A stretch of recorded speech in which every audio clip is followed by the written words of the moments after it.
Welcome back! Yesterday we saw how Python talks to computers. Today, we unlock the real brain tool, variables.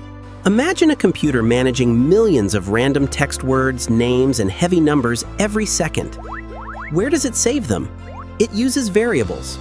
Think of a variable as a labeled container sitting inside the computer's massive virtual memory storage room. Let's take an empty box and put a clear sticky note on it reading score. Now it has an identity.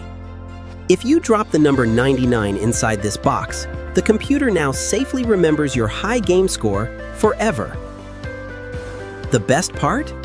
If you score another point, you just throw the new number into that exact same storage box. Python immediately updates the value. The old number is forgotten, and your new fresh score is safely locked in.